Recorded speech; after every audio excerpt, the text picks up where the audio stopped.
سلام. خوش اومدیم به برنامه مووی چاکس بچه‌ها. این قسمت از برنامه جذاب و مورد علاقه منه و قطعا هم میدونم 99%تون عاشق این جور چیزایی، سایکو بازیایی. خیلی ترسناکه، واقعا خیلی ترسناکه. یه اتاق فراریه که اصلا فراری داخلش نیست، وقتی بری توش دیگه بیرون اومدنت با خداست. و داخل اون اتاق فرار شکنجه هایی میبینین و کارهایی باهاتون میکنن که فکر کنم همون 30 ثانیه اول شما خروجتون رو فقط دعا از یه کنین. سایکو برمیاد و واقعا این شخص به نظر من سایکو ترین آدمیه که من توی زندگیم و توی مدیا دیدمش. و شرایطش از این که بخوایم وارد این اتاق فرار بشین چیه؟ 40 تا رضایتنامه است که شما باید امضا بکنین که شامل هزاران تا چیزه که باهاتون انجام میدن و اگر مشکل قلبی دارین اینو نمیتونین وارد بشین. حالا بذار داستانشو بگم که چجوری اصلا درست شده. ایدهش از فردی به نام مک‌کامی بوده که یه خونه‌ای داشته، خالی بوده، میاد تبدیل به یه اتاق فرار میکنه.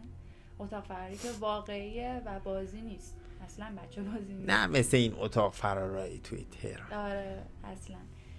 و اینکه شکنجه هایی داخلش میشه که خیلی وحشتناکه. من ویدیوشو دیدم، واقعا وحشت کرده بودم. یه سری قانونا داره واسه اینکه بتونین ورود کنین. بالای 21 سال باید باشین و اگر 18 سال تا 21 سال باشین باید اجازه والدینتون حتما باشه. مادر رو باید بگیم بیاد امضا کنه. و اردو من میخوایم و کارهایی که توش میکنم واقعا دوست دارم من خودم انجام بدم به شخصه با ایشون. خوشت اومده؟ انگوشاشو ببرم، ناخوناشو بکشم. دیدین تا حالا که از این کارا رو پارتنرش بکنه؟ این همش از عشق و علاقه است دیگه، ما کاریش دیگه نمیشه کرد. خب حالا میخوایم بریم جلوتر، بهتون یه تصاویری الان براتون میذاریم که اینا رو نگاه کنین و جلوتر اگر این تصاویر رو دوست نداشتین پیشنهاد میکنم که ادامه ندیم ویدیو رو، چون اگر حساسی نگاه نکنین. آره حتما، ولی شما زرنگ باشو ادامه بده. به نظرم نه نگاه کنین، یادتون نره حتما این کانال رو لایک و سابسکرایب بکنین. خب این تصاویری که الان دارین مشاهده میکنین تجربه هایی که خیلی از آدما دیدن و اینم بهتون بگم تا حالا کسی نتونسته از این چالش پیروز بیرون بیاد.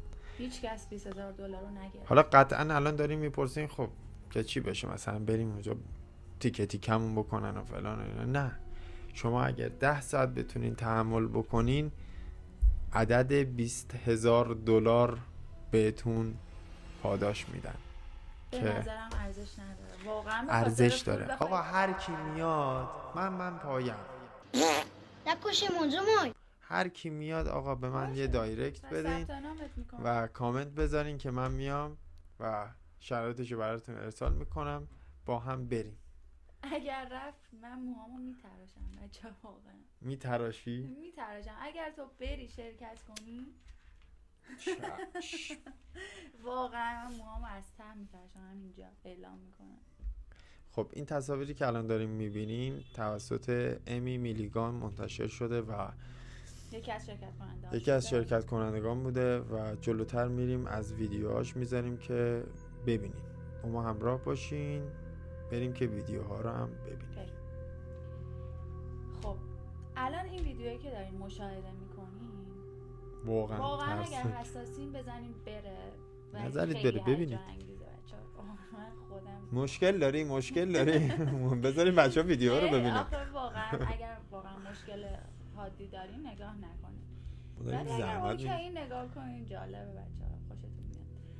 خب این ویدیویی که دارین میبینین این خانومو کردن توی قبر که باریکه، تنگ، ترسناکه و حس زنده به گور کردن رو بهتون القا میکنه و اگر واقعا مشکل حادی دارین این ویدیوها رو بزنین بره. نه نزنین بره، لطفاً بشینین تا تهش ببینید. خب الان این ویدیویی که من دارم بهتون نشون میدم میبینین که چقدر کثافت و گوه دارن میریزن دهن این آقا و این آقا داره التماس میکنه من میخوام بیام بیرون، من دیگه و بهش دارن میگن که و دیگه راه برگشتی نیست و اومدی و این آقا همچنان داره التماس میکنه که داره چی کار میکنید. و اصلا نمیدونین دارن چیکار میکنن باهاتون، هیچ پیش زمینه ای ندارین که بدونین چیا قراره سرتون بیاد و برای هر کس متفاوته. متفاوته.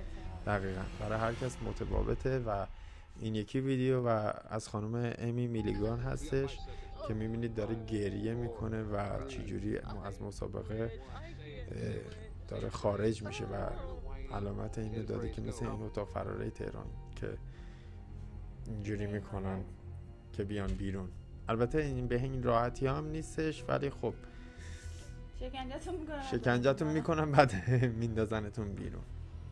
ویدیو بعدی اینه که ببینید دخترها رو چجوری دارن خفش میکنن و کردنش توی دونه آب سرد کن، این محفظه‌ای که یخ و اینا میندازن توش که آب سرد بمونه و این دختر همونجا بلافاصله بعد اینکه اینو میبینه تقاضای اینو میکنه که خروج کنه. واقعا بچه با همین دیدنش شما تصورش بکنین اونجا این من همین اتاق فراری الکی ولی میارزه $20,000. ما حالا اتاق فراری تهران رو داریم پول میدیم میریم و واقعا جدا از ترس خنده داره بیشتر. خب بریم این یکی ویدیو رو ببینیم.